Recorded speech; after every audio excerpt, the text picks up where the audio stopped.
of the hour, and we have two amazing speakers today.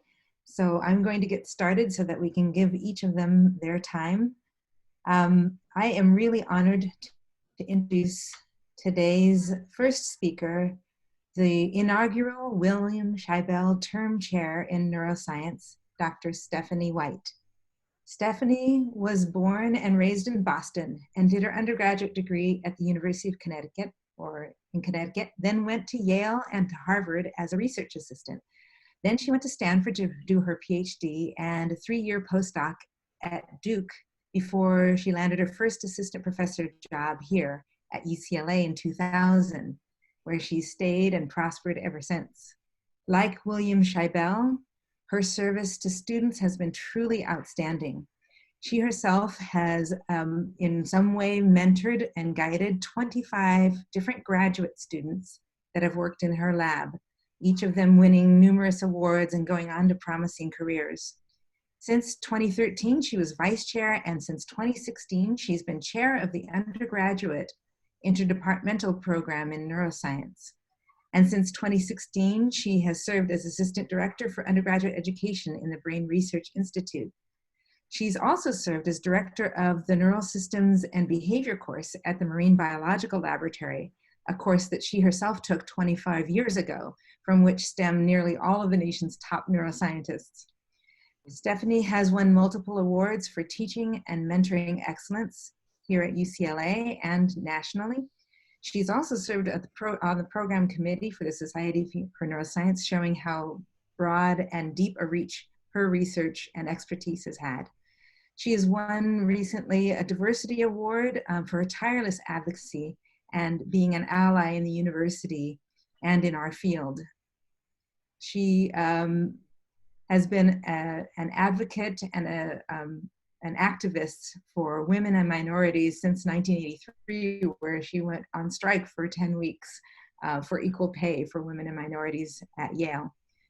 I am really pleased to know her and really honored to be the one to introduce her today, Dr. Stephanie White. Please welcome. Wonderful man, and Stephanie is a perfect inaugural chair. Well, like him, Gina, you are a scientist, a mentor, and educator of the highest caliber, and thank you for that very generous introduction.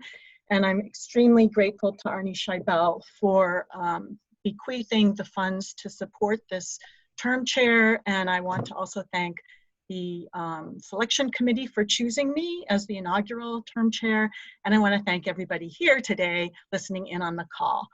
So let's get started. What a bird can tell you about your brain. Today, rather than sharing published research from my lab, I want to take the opportunity to highlight some really exciting work that's coming from 3 strong women in my lab who have been soldiering through under this COVID crisis and getting really exciting new insights into how your brain learns to communicate vocally. And so we're going to have 3 stories, one at the evolutionary time scale, one at the developmental time scale, and one at the moment-to-moment time scale. And so we'll start here with the work of graduate student Madza Farias-Furgens, who's in the MCIP IDP, and she's using songbirds to tell us how our brains evolved for language. So this is a pretty thorny puzzle, because obviously we don't have any prior hominid species on the planet to figure out how our brains evolve for language, and we don't have a fossil record. But one of the theories out there is that it may have arisen through a process of self-domestication. And what does that look like? It's the idea that in the hominid lineage, we may have gotten to a point where we were able to manipulate our environment to our advantage, as we do when we cook or we make tools, and thus we no longer have a selection for things like sharp fangs so that we can eat that food and fight off that predator. And instead, this increases selective pressures for cooperative living and could lead to the evolution of more complex human specific traits that then of course feed back and make it easier for us to manipulate the environment and so on. So that's this idea of self-domestication. How does this play out when it comes to language evolution?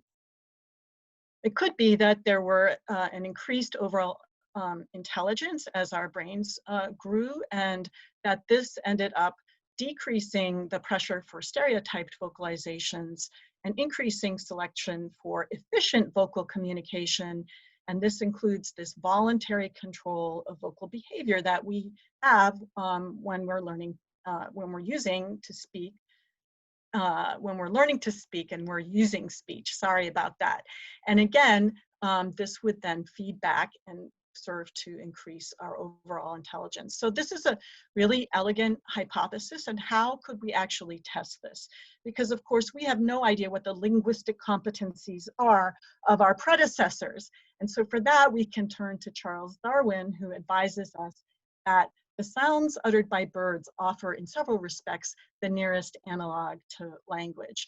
And so I want to just focus in on this humble songbird known as the white-backed munya, which hails from China, where our collaborator Kazuo Okanoya had been developing a history of this ancestral bird, and noted that about 250 years ago, not million years ago, but years ago, Japanese bird fanciers these ancestral wild species and started breeding them.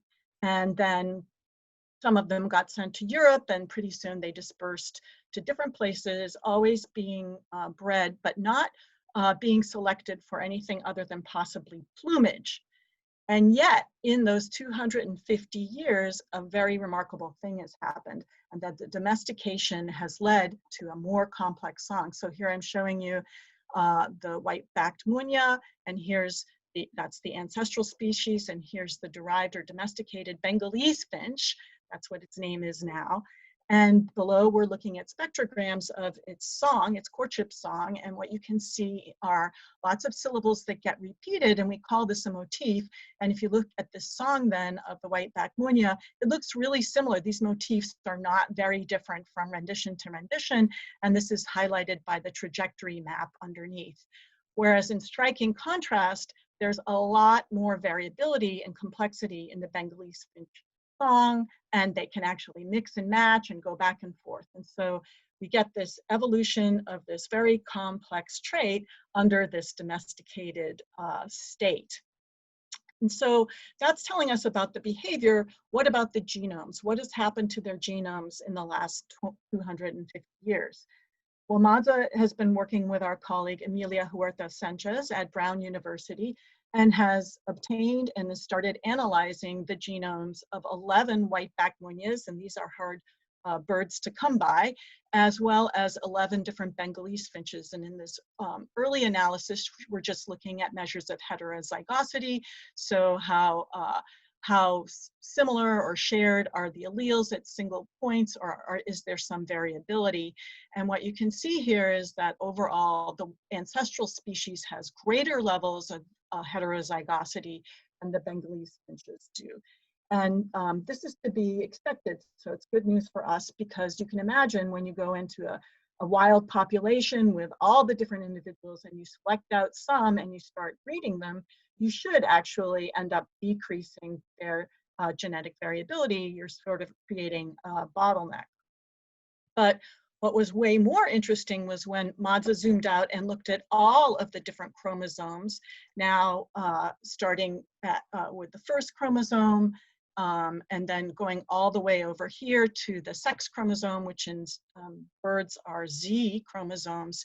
You can see that using this plot of fixation index, that there are lots of regions in the Bengalese finch that are more diverse than expected, as shown by this y-axis here. And there's a real hotspot here on the Z chromosome, which is really interesting. And lots of stories here for us to, for Madza to be facing down. So I'll just share one little story back here where you see DRD3, which is dopamine receptor version 3. And what Madza has found by looking at the whole dopamine system in these birds is that a major difference lies there between the domesticated and the ancestral species.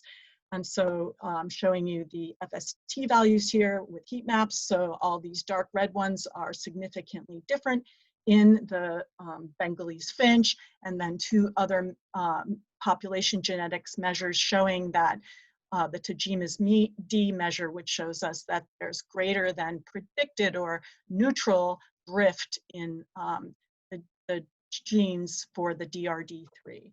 So DRD3 and DRD5 are really interesting to us.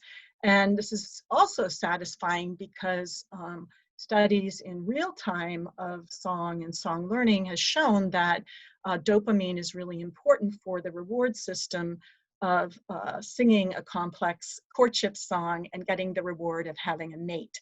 And so now we can add on that there appears to be the evolution of mechanisms for social reward that may be predisposing a brain to greater vocal complexity.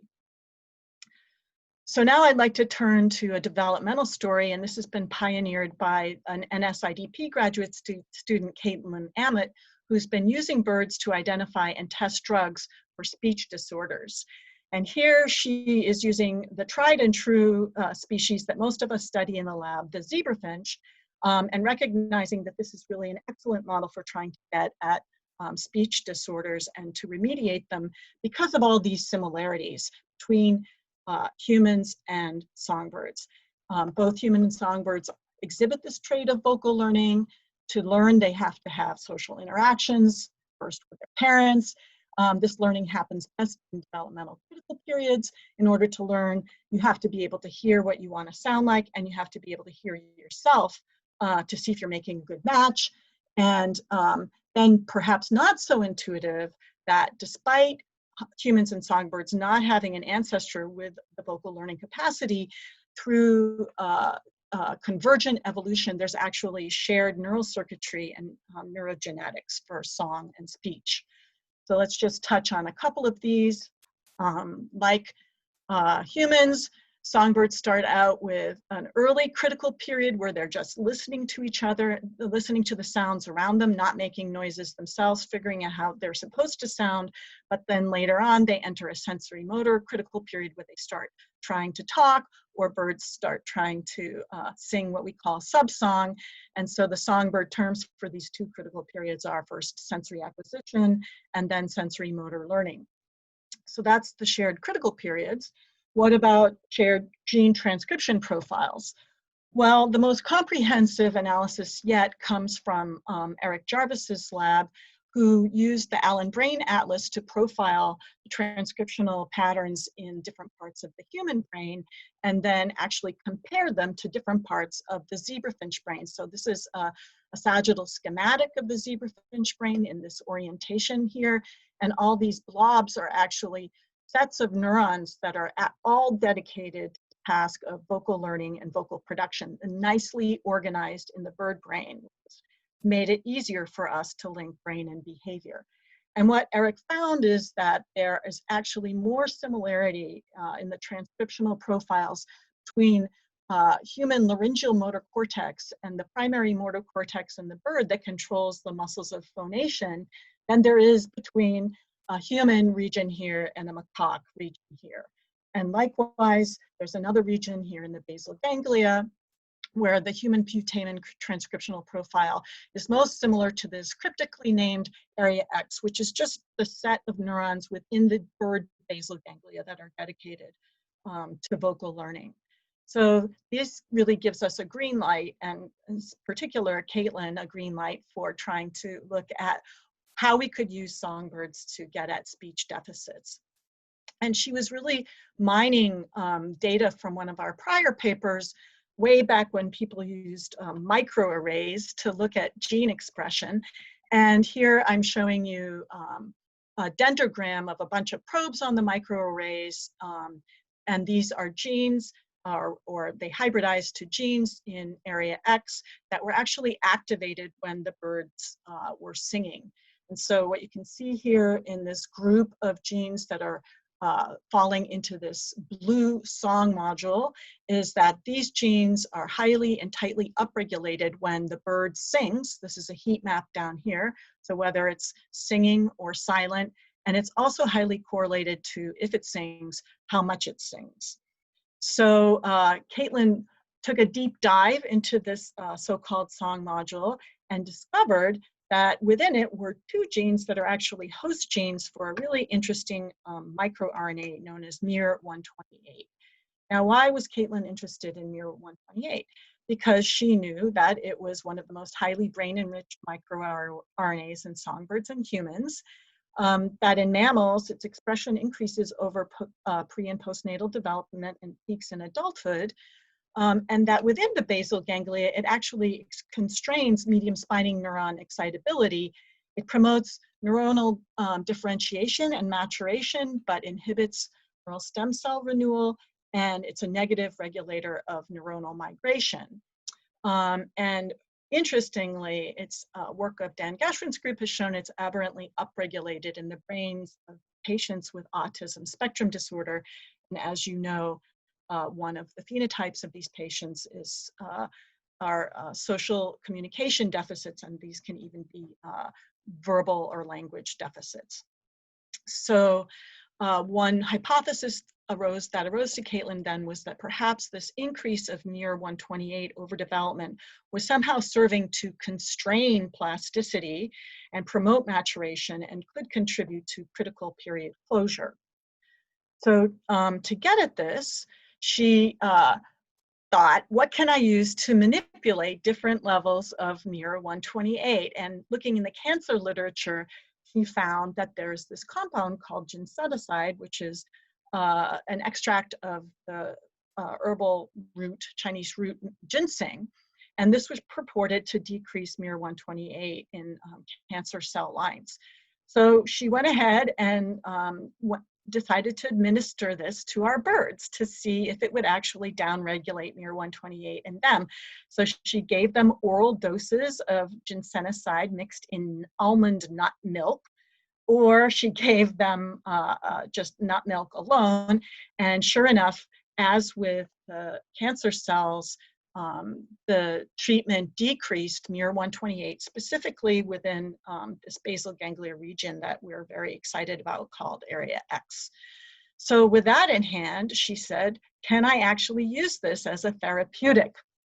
And so here's her paradigm, where you're looking again at a timeline for song development in the zebra finches, but now instead of letting young birds stay with their parents so that they can learn their song, she actually takes away the father who's singing the courtship song so that the bird is reared without ever getting to hear what it should sound like. So these birds are called isolates, social isolates, and at about 100 days, 90 to 100 days, they crystallize their song just like normal birds, and that's the stereotype song that they should sing for the rest of their lives. But now what Caitlin is going to do is, after this critical period closure has happened, treat these birds with daily doses of this ginsenoside and return them to their tutors to see if they could possibly have better songs. And it worked. So here I'm showing you two spectrograms of an adult isolate past the critical period, and here's what his song sounds like. So that's one motif, and now if he's got a good song, the second motif should sound the same, but, oh, sorry, a little tricky here on the trigger. Really doesn't. And now, strikingly, after 2 weeks of this ginsenoside treatment, we hear, you can see, but you can also hear that the song is now very similar.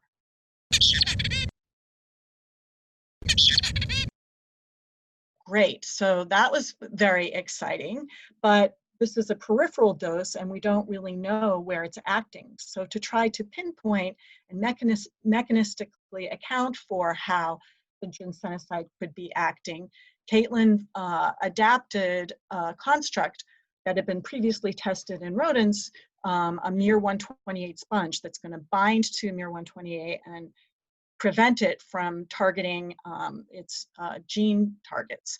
So she conducted the same long-term experiment as we did before, including with social isolates, but now once she returns them to their tutor cage, instead of giving them ginsenoside, she does a neurosurgery and delivers this AAV with a sponge or else a scrambled control, and then tries to see what happens to the behavior. And so it's really strikingly similar. So once again, here are the sort of disorganized and unsimilar motifs from an isolate that has not been treated. Really a lot of stuttering in that one. And it sounds really different on the next pass.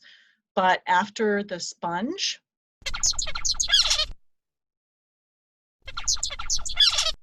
I think you can hear that it's much more ordered. And so that's the qualitative data, and here is just the quantitative data, first for just normally reared birds. So in those 2 weeks after crystallization, their song stays pretty similar in terms of stereotypy.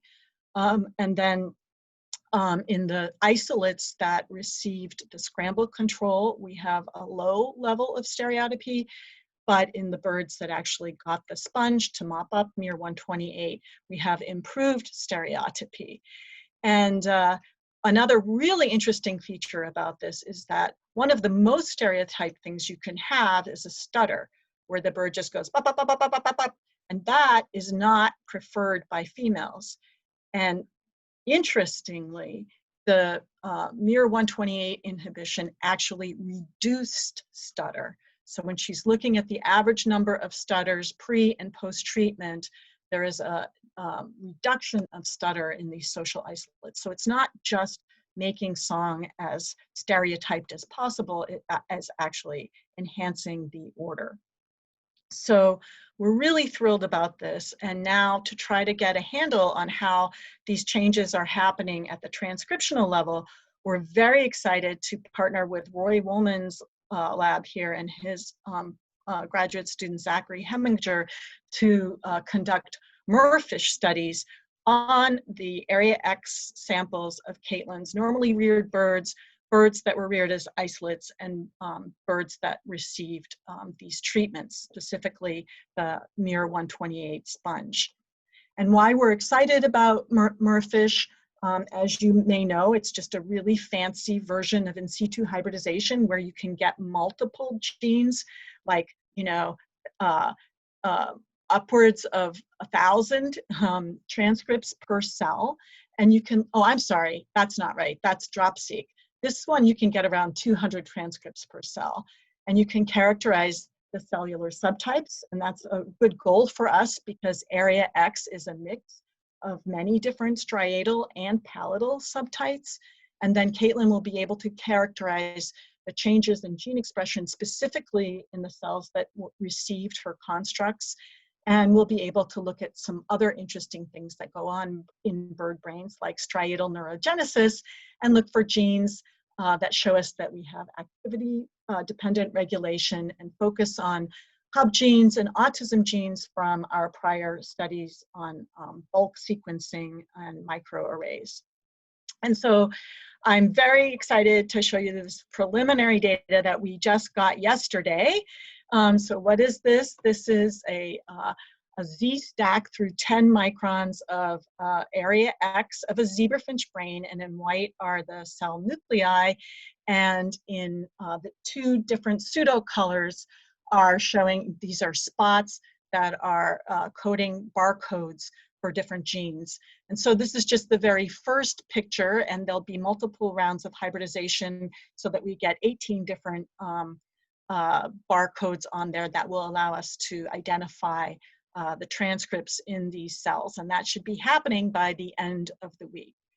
And the promise then is that we'll be able to create a spatial temporal transcriptional fingerprint for vocal learning here in the basal ganglia of zebrafinches. And who knows, could we use this to look in the basal ganglia of human tissue? So just in the few minutes left, I want to switch to how a bird can tell you about moment-to-moment changes in your brain. And it seems very self-evident that the brain controls your behavior, but what we are really learning from our birds is that this very behavior feeds back and changes the brain. And this is work of Elizabeth Cook, who's an NSIDP student. And so what Elizabeth is following up on is some early old school in situ studies where we showed that when a bird wakes up in the morning, and if it's quiet for 2 hours and we look at expression of the mRNA for the speech and language related gene FOXP2, this is what we see: levels in the cortex and really high levels in the songbird basal ganglia, which is this region shown here. But if instead of having the bird be quiet, the bird sings for 2 hours, we see that FOXP2 levels drop, and precisely within the neurons that are controlling this behavior. So this is super interesting to us, and what we have been trying to get at is what are the other co-regulated genes? And so we have this data both from the microarray work and some RNA sequencing work, but what Elizabeth really wanted to do is to put the transcriptional signature on individual cells. And so she came into the lab and developed a novel method for rapidly extracting fresh punches of zebrafinch area X. So she's taken 2 sibling controls who have the same tutor, and she knows how well they're learning the song. And on one morning, one of the birds doesn't sing. On the same morning, the other bird sings. So you have to get that to work. And then she takes the bird that sang after 2 hours. Remember, its FOXP2 levels now should be low. And what she wants to do is to get all of area X out really super fast so we can make it into single cells. So looking from above, well, we rapidly decapitate the bird and then open up the skull, and looking from above, she doesn't remove the brain from the surrounding cavity. And so the brain isn't being stressed in that way. And she takes a very sharp blade and makes a cut here, and then examines that en face to look for this telltale tract here that looks like 2 little eyebrows that tells her that area X is underneath. And then she places another cut with the razor blade and leaves it in place and uses a lure adapter to press through the tissue and against that razor blade to extract 2 punches and get them into the hibernate solution. And she can do this in 2.5 minutes after death and harvest the next bird 2.5 minutes later. And so that was super cool. And so we took these over to the flow cytometry core, where they have a brand new microfluidic device that does an on-chip gentle cell sorter, ideal for neurons and for not activating cell death pathways, and then bring them over to the sequencing core just in time for the COVID shutdown. And there her samples languished until the ramp up. And now we just got this data back that these are her 2 samples here. These are samples from other labs, and here's the ladder. So our labs our samples, our singer and our non-singer, are passing quality control, and we're happy that they look like these other ones, and we're sad for whoever's sample that this is, but here are the peaks, these peaks shown down here. And this is super preliminary data, and there's a lot more work for us to be doing, but in this wonderful T-SNE plot, which some people say is a way to take a lot of money and make a picture like this. Thank you, Eric Deeds. We're starting to get at some of the different transcriptional signatures of single cells in freshly dissected area X, and more will be coming here. And so with this, Bird is telling us that we have behaviorally regulated transcriptional changes for sensory motor learning. So those are my 3 stories, and I hope I've been able to convince you that using the songbird and its natural behavior, that it's motivated to perform without the need for stressing it with any kind of food or water deprivation, we can take advantage of this identified circuitry for a naturally learned behavior and uncover conserved principles that we think are relevant to human speech. And we're showing you that behavior drives these genetic changes, Now, what I didn't show you is that these genetic changes alter neural activity, and of course the neural activity alters behavior, and then this cycles back, much as our original theories cycle back on one another. And so this is a great opportunity to segue into the next talk for today, because of course I haven't told you how these genetic changes alter neural activity. And for that, we're really excited to be collaborating with PEYMAN, GOLSHANI, and the Daniel Aroney labs, who many of you know develop miniature microscopes for looking at calcium signaling in awake behaving animals. And so here is the version 3 miniscope that many of you may be using in your mice. And we just got last week a version 4, so we're very excited to be testing this out on our birds.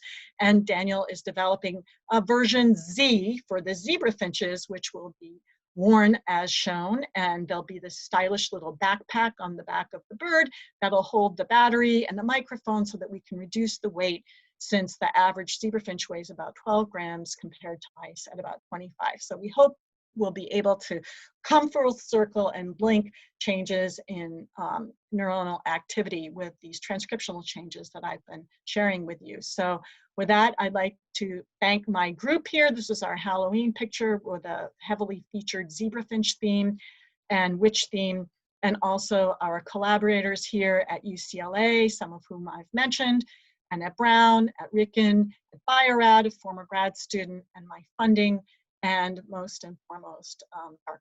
Arnie Scheibel, and I'd be happy to take questions. Thank you so much, Dr. White. Really appreciate it. Please type your questions into the chat. We will have time to answer them after Dr. GOLSHANI gives his talk.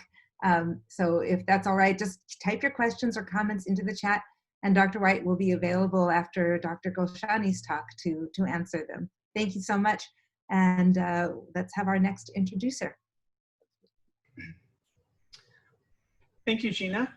It's my pleasure today to introduce PEYMAN GOLSHANI in his talk, Breakdown of Spatial Coding of Temporal Lobe Epilepsy. PEYMAN grew up here in Los Angeles and went to UC Berkeley, where he finished bachelor's degrees in both molecular and cellular biology, as well as English, before going off to medical school at UC Irvine to do his MD PhD. As part of his MD PhD training, he worked with Ted Jones, who eventually moved to UC Davis during his degree, and he completed his PhD degree there before returning to Irvine to complete his medical training. After an internship year at the VA Medical Center, he joined a residency at UCLA's Department of Neurology, during which time he continued to do research, first as a postdoctoral fellow in Felix Schweizer and Wu-Ping Fan's lab, before his appointment as assistant professor, and where he continued to do research in collaboration with Carlos Portera. One of the things that PEYMAN has done through the years is he's been very interested in the structure of the cortical circuits and cortical thalamic circuits. And this interest is translated in the development, as Stephanie just mentioned, of this miniscope. And this miniscope has allowed an unprecedented resolution of brain imaging to occur across wide areas of the brain at the cellular resolution using calcium indicators, which have advanced quite tremendously over the last decade. And with this, he's been able to study many problems that range from learning and memory to epilepsy, and also to problems that pertain to autism.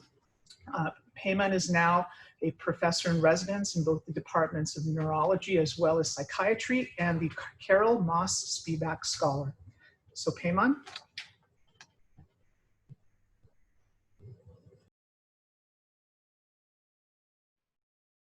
Thank you so much. I really appreciate it. If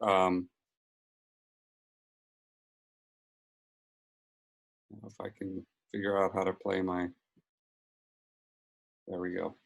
I really appreciate it. I appreciate the opportunity to share with the UCLA community the work that we've been doing for the last few years. And also the opportunity not to wear pajamas and sweats and actually dress up in normal clothes. My son saw me as I was walking out, and he looks at me and he goes, "Daddy, you don't really impress me."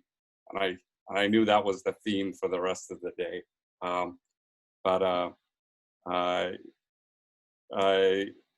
going to talk about some work that we've done on a model of temporal lobe epilepsy, specifically using electrophysiology and imaging to look at how function changes and the changes that are responsible for the cognitive deficits in this model.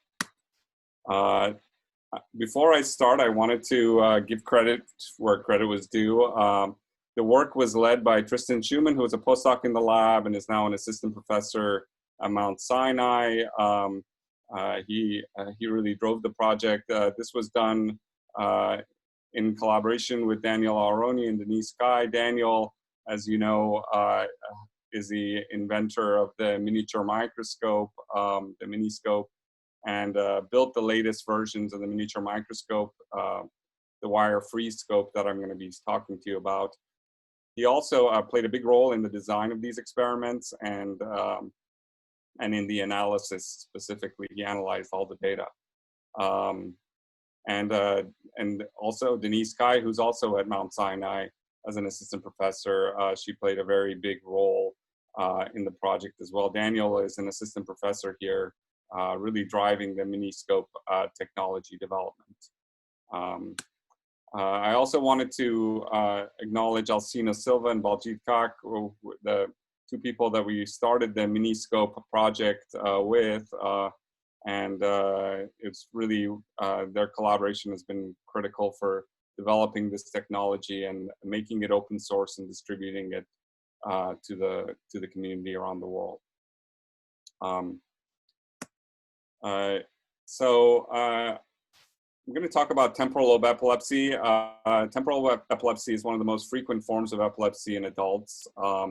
It frequently occurs after head trauma, usually with a latency of sometimes many years, but it can occur after prolonged seizures, prolonged febrile seizures in children, set you up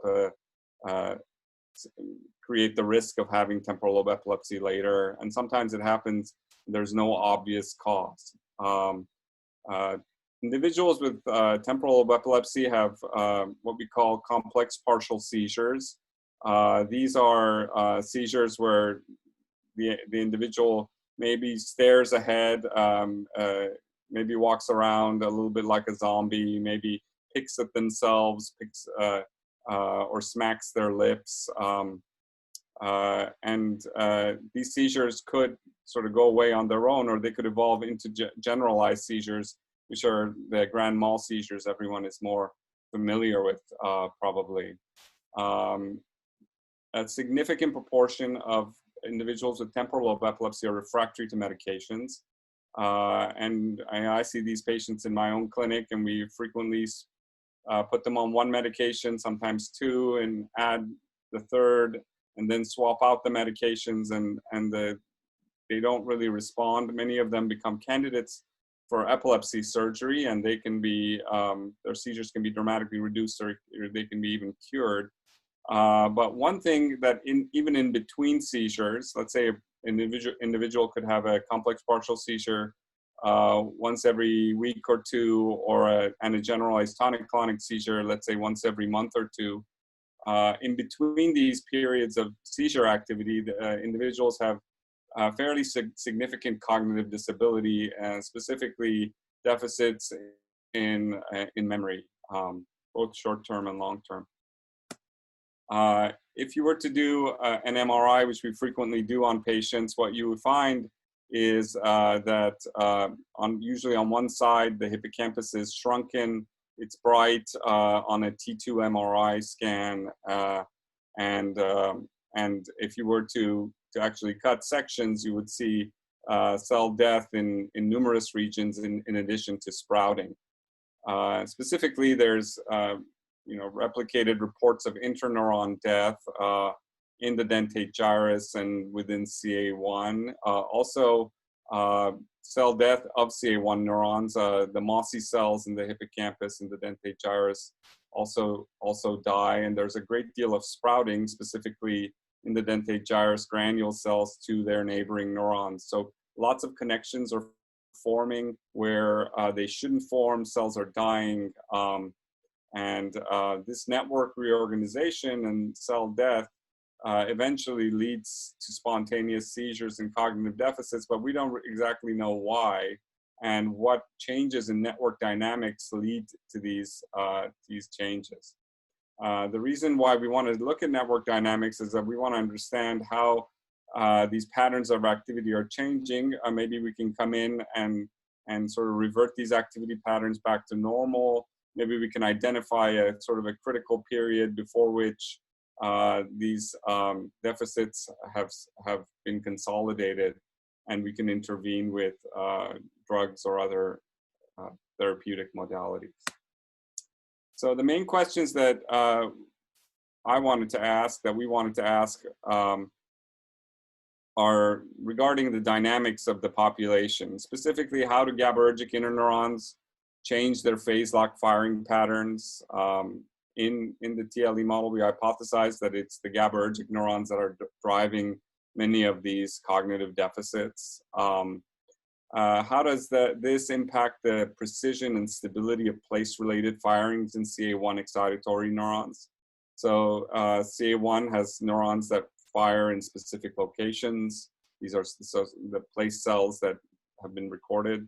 And it's been known through some previous work by Greg Holmes's lab that place cells can become imprecise in temporal lobe epilepsy, but how the long-term stability of these changes occurs and how this impacts the ability of the hippocampus to decode where the animal is isn't really clear. And we also wanted to look at the emergence of these dynamic changes. Do they occur right after the epileptogenic insult, or is there a latent period for their emergence? So we were able to use electrophysiology and imaging to look at these various factors. Individuals with temporal lobe epilepsy have a lot of memory deficits. We use a pilocarpine model of epilepsy, of temporal lobe epilepsy. This is an excellent model. You inject pilocarpine into mice, and they develop status epilepticus, which is a prolonged seizure. Animal seize for 2 hours. And then we terminate the seizure with diazepam, a benzodiazepine. And these animals recover, but slowly they start developing spontaneous seizures that are not triggered by any drug. They'll have seizures. Some of the seizures are very bland looking, very much like temporal lobe seizures in humans. Maybe the animal will just stare. If you have an EEG in, you would catch that the animal is having a seizure, or sometimes they have full generalized tonic-clonic seizures. These animals will have seizures for the rest of their life. Also, if you test them, as we did here to replicate some previous work on the Morris water maze and the Q-delayed alternation T maze, 2 tests of hippocampal function, they do really horribly. The animals they have very little memory of where the target is, and the percent time they spend over the target quadrant in the probe trial, it's very small. They don't have issues with the visible platform test, meaning that they can actually see the cues and move to the cues appropriately. They do terribly on the Q-delayed alternation T maze. This is a test of hippocampal function if the animal is kept in the delay for 15 seconds. And they essentially almost they're at chance almost. And so these animals, much like the humans, have a lot of cognitive deficits. We started by trying to look at interneuron function. Mainly for convenience, we use this preparation, which is a head-fixed animals in a virtual reality environment to look at the interneurons.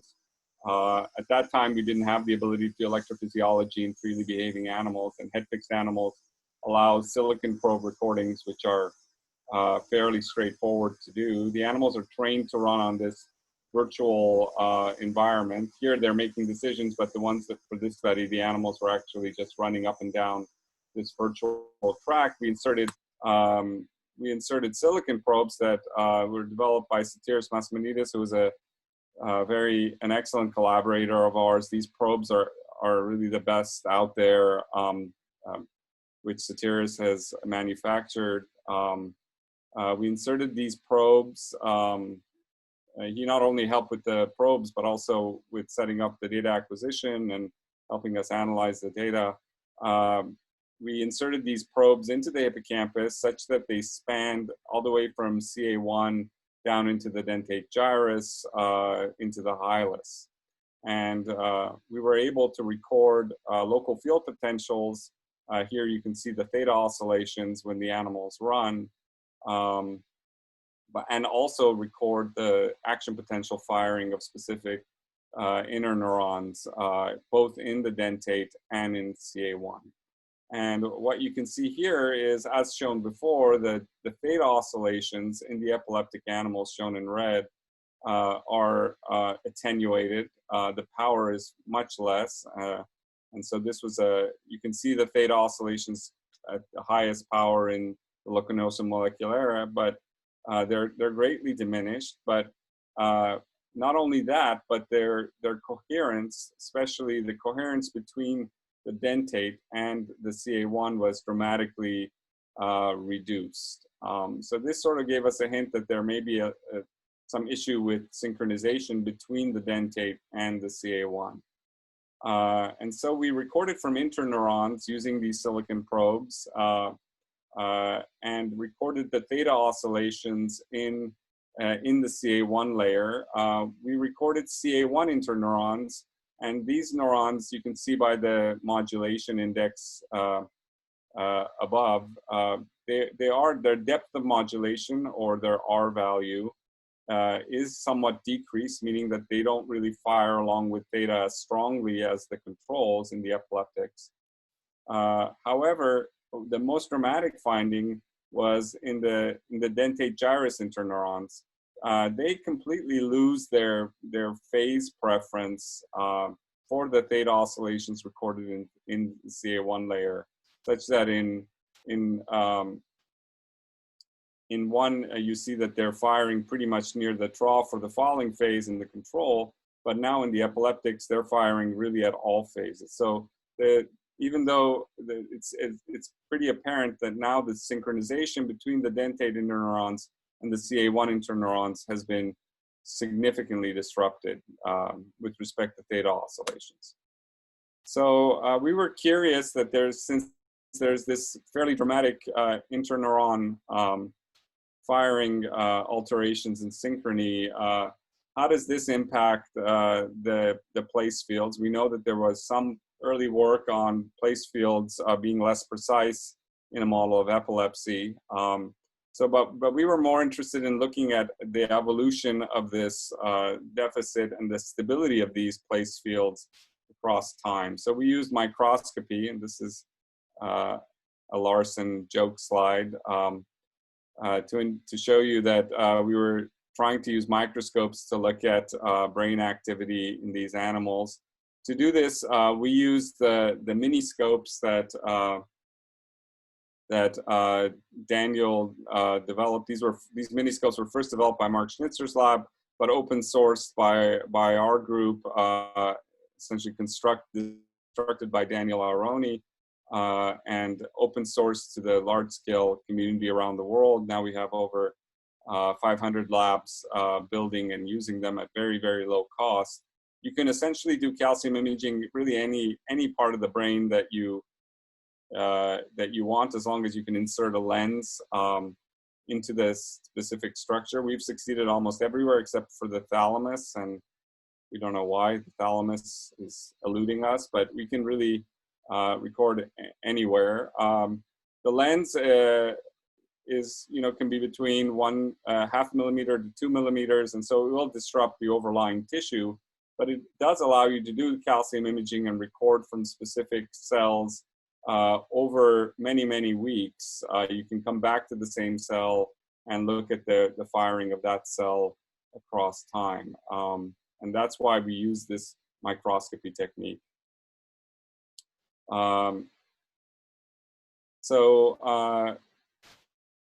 So miniature microscopes were implanted on these animals. The hippocampus was made to express GCAM6F using a virus. After the animals had undergone status epilepticus and were monitored to make sure that they had epilepsy. The animals were water restricted and then trained to run back and forth on a linear track. To do these experiments, we wanted to have the microscope with the least amount of limitation to its use. So Daniel designed and built a miniature wire-free microscope. This microscope is the same as the regular miniscope that has been in use. However, the data is saved on a micro SD card on the head of the animal, and it's powered by a battery. So there's no wire. This lack of a wire allows the animal to really interact and to navigate across large environments. We're limited to about 20 minutes of recording because of the size of the battery. Bigger animals can wear bigger batteries. The micro SD card can hold much more data than the 20 minutes. But then the micro SD card is removed and then plugged into a computer and the data is downloaded and analyzed. This is an example of the wire-free scope, no wire. It's ideal for social interactions where the wire can get wrapped around things. It's also ideal for very long tracks. This is a 7-foot, a 25-foot long track, 7.5 meters, and the animal's running back and forth. And so this would be fairly difficult with a wire attached. And we have other investigators that are using these scopes in other animals that are flying around, big bats, for example. And so there's definite advantages to not having a wire. And just to show you guys probably the best slide that I've seen on these place cells here. You can see here's the animal running on this very, very long track. And the place fields are firing in sequence.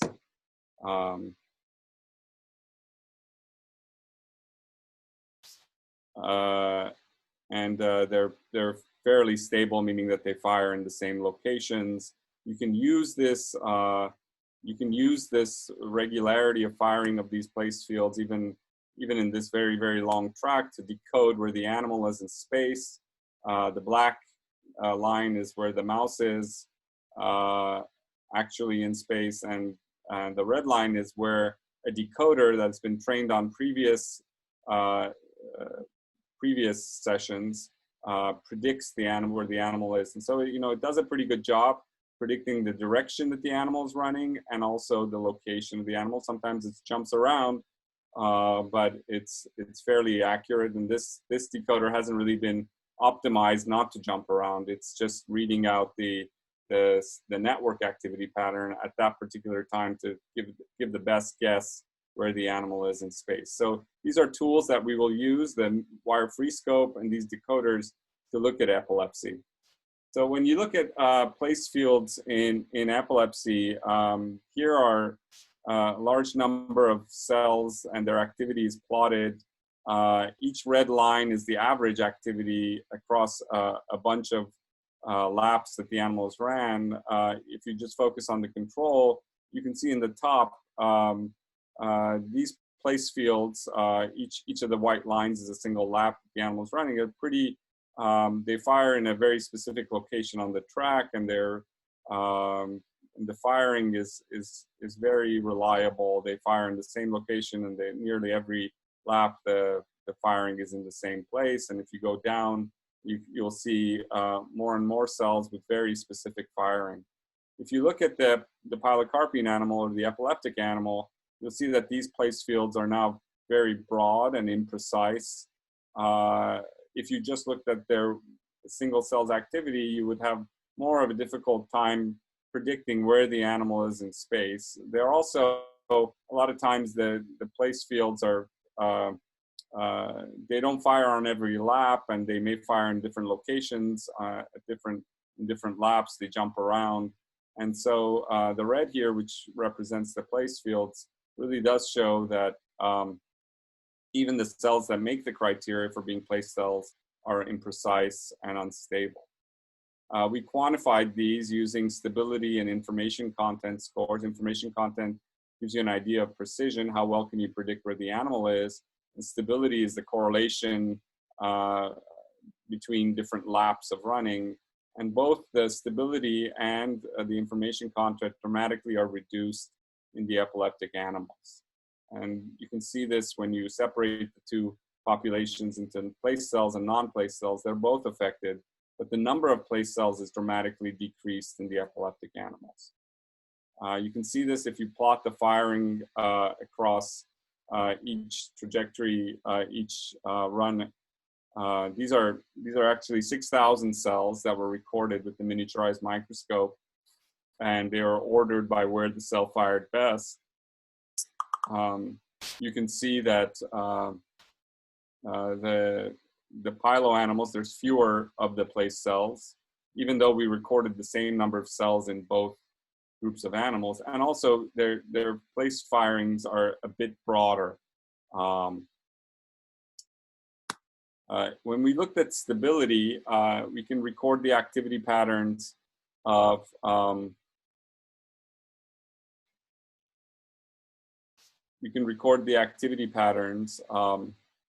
of cells at one specific time, and then come back either 30 minutes or hours or days afterwards, and look to see where those cells that fired in a particular location are now firing at the later time point. So if the cells are firing exactly precisely the same, these two side-by-side figures should look identical, and you should see a red line run down. Now for the controls, you can see a clear evidence of stability. Most cells are actually firing where they used to at 30 minutes. So there's stability there. There's a little bit of jitter, but they largely match. In the pilo animals, it's beginning to become a little more unstable. The cells are beginning to remap, and so the line is somewhat more blurred, but this becomes more and more obvious the later you go. Here you can see it at 6 hours, the epileptic animal, the place fields have moved around quite significantly. 1 day, 2 days, and by the time you get to 7 days, you don't really see any evidence of where the cells seem to, nearly all of them have remapped. And so this clear line that you see go across doesn't exist in the controls. Even though the cells do remap in the controls also, you can clearly see there is some evidence of where the old place fields were firing at 7 days. So there is stability across 7 days in the controls. This, if you only looked at place cells, this is what you would see, is that essentially the same pattern. We can quantify this across sessions, and the stability is dramatically reduced. And we can use these decoders. On the left, you see a control. The white is the mouse running back and forth. Green and red are the directions that the decoder thinks the animal is running. So it gets the direction correct, and it's pretty much following the mouse around. So the decoder works really nicely. In the epileptic, the decoder really does terribly and just jumps around like crazy. It goes from blue to red, from green to red, and back and forth. So we're having a hard time decoding where the animal is and the direction that it's running. And we can quantify this within single sessions and also across sessions, across days. The stability and the decodability is terrible. So Tristan became an assistant professor at Mount Sinai, and actually he finished these last experiments in his own lab to get the paper published. But this is a really fantastic experiment he did, showing that he actually tracked the information content and stability of these place cells in the weeks following the following the epileptogenic insult, which is the pilocarpine. So we started at 3 weeks. At 3 weeks, there are a few seizures that the animals are having, but not quite as many as they will have later on. At 3 weeks, the information content of these cells is a bit lower, but at 3 weeks, the stability of the place cells isn't affected. And you can still decode location very nicely if you look at the epileptic animals at 3 weeks. By the time you get up to 6 weeks, the circuit seems to have really fallen apart. The stability is much lower, and the ability to decode location and direction really falls apart. So there's something that's happening 3 to 6 weeks, between 3 and 6 weeks in these animals that is perturbing the ability of the hippocampus to encode place. We don't know what that is exactly between 3 and 6 weeks. One thing that we are trying to do, and this is with Victoria Ho, who's in the lab.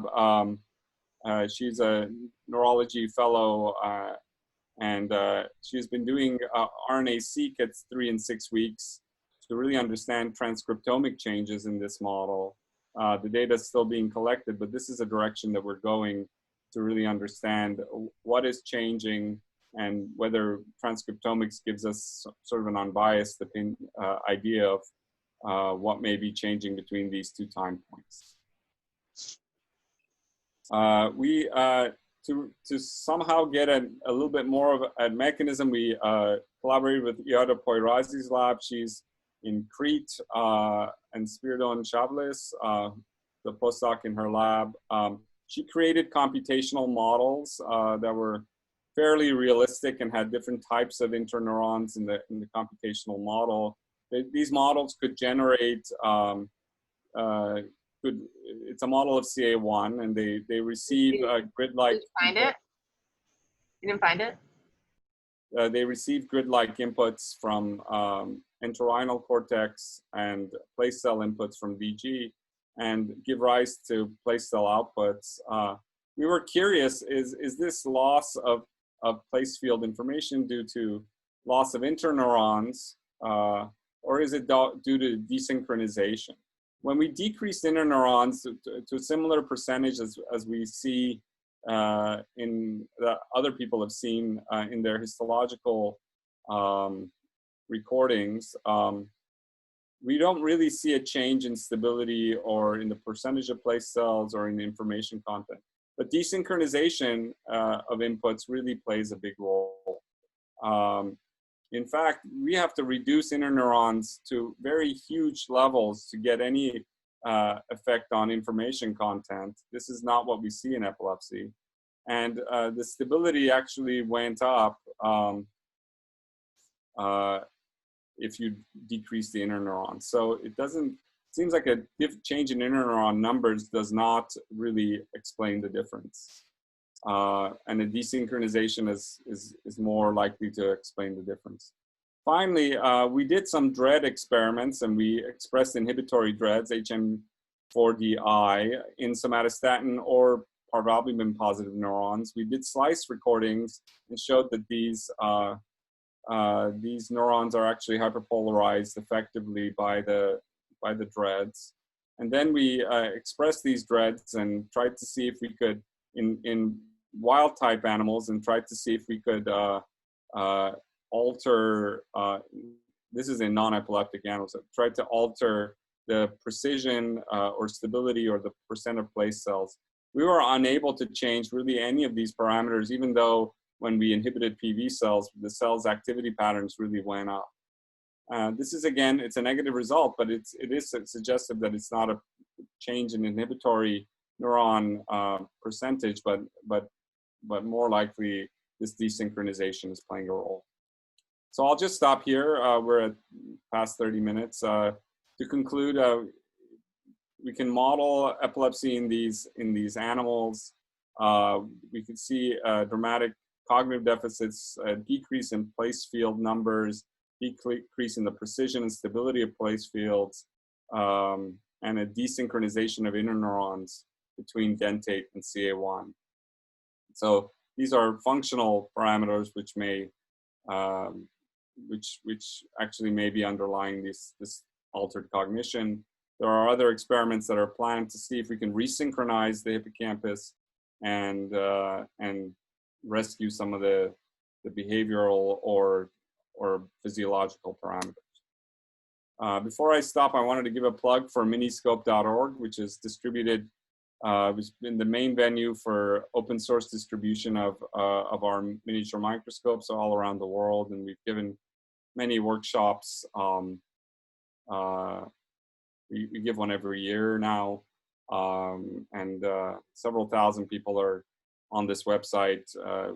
And with each new version of the microscope, it gets put on here and people learn how to build it and use it, and it's really expanded access to this kind of technology. This is the lab during summer before social distancing. May we be there very soon. And I wanted to again acknowledge everyone who's helped with this project. I mentioned them, but again, I wanted to thank everybody and the funding sources. Thank you very much. For either PEYMAN or Stephanie, in order to ask a question, we're going to ask that you raise your hand. And the way you raise your hand is you hit the Participants tab. And once you hit the Participants tab, there are a number of icons present there. The left of most one is a blue raise hand. And when you identify yourself with a question, please raise your hand and Gina will unmute you.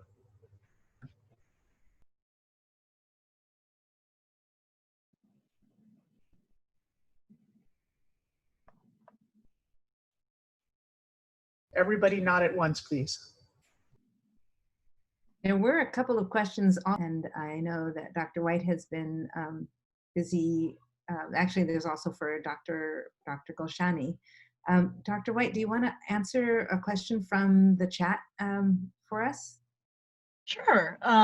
Yeah, I got a really interesting question from an undergraduate who happens to be a Scheibel scholar. And so let me see if I can find that. It was back there. It was a question from Tasneem Sadak asking, on the evolutionary timescale, do I think it's plausible that convergence of songbird and human neural networks was the result of a pathway duplication from other existing motor circuits, especially given the proclivity of birds and humans to move in rhythm and music? And that's just a phenomenal insight, because one of the going hypotheses about why parrots and humans have even greater vocal learning capacity than like zebra finches is through a pathway duplication. And one hypothesis about the emergence of song circuitry was that it was a duplication of pre-existing circuitry for other types of movement. And we're working together with Eric Jarvis and Tim Wright at NMSU to try to get at that at a transcriptional level. Thank you so much. Wonderful. I know there's one in the chat for PEYMAN as well. PEYMAN, can you see the chat, and do you want to? Yeah, there's a question by Michael Rogowski about he's not aware that epilepsy patients have trouble finding their spatial location. Place cells may be relevant for mice, but not people. What are the implications? So for human epilepsy, yeah. So this is a paradigm. In fact, one is I don't know whether epilepsy patients have spatial learning deficits specifically and how that's been looked at. So I don't know whether there's been a significant study of that. But this is, we use place in mice because it is the most effective way of looking at hippocampal function. The code for space is super strong in the hippocampus, and it gives us a really robust way of looking at how cells are activated. We are also beginning to look at how time is encoded, so we may be able to look at not just place, but also time. But in essence, the hippocampus is a sequence generator. Either it generates sequences for place or time, or linking two different ideas or memories together. So I think looking at this in these rodent models is probably pretty relevant to people. May I also add to that, PEYMAN, because I do know that people with epilepsy, especially temporal lobe epilepsy, do have trouble learning and remembering. That's definitely been found. So, and there are more than one way, there is more than a map way to navigate one's environment. You can memorize an order of turning right and left and using landmarks instead of a map. So it might be that people with temporal lobe epilepsy, when their hippocampus is definitely affected, use that alternative method to navigate their environment. Or you could make your car honk in the parking lot and just walk to it the way I do. Good one. More questions?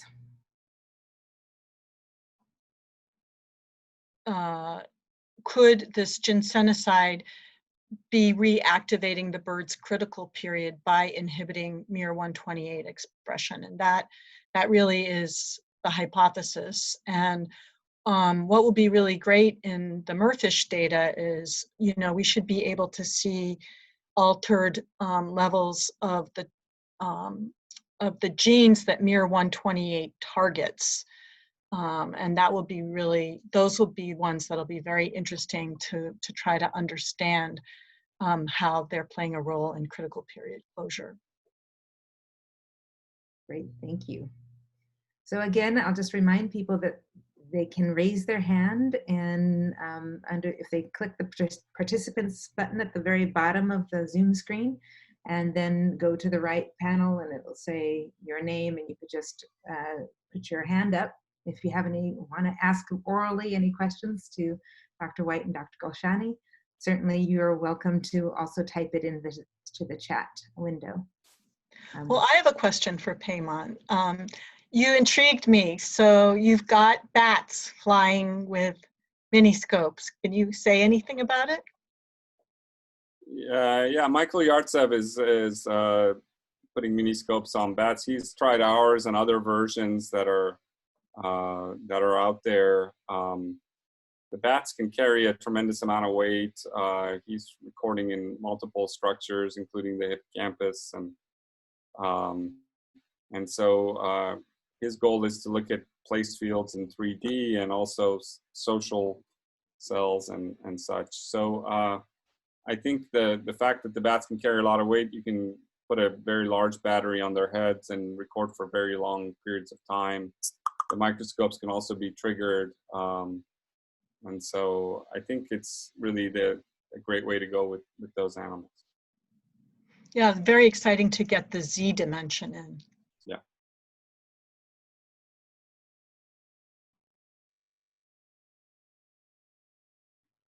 All right, well, I don't see any more hands or any more questions. Certainly you can email Dr. GOLSHANI and Dr. White if you're too shy to put them in the chat window or raise your hand here.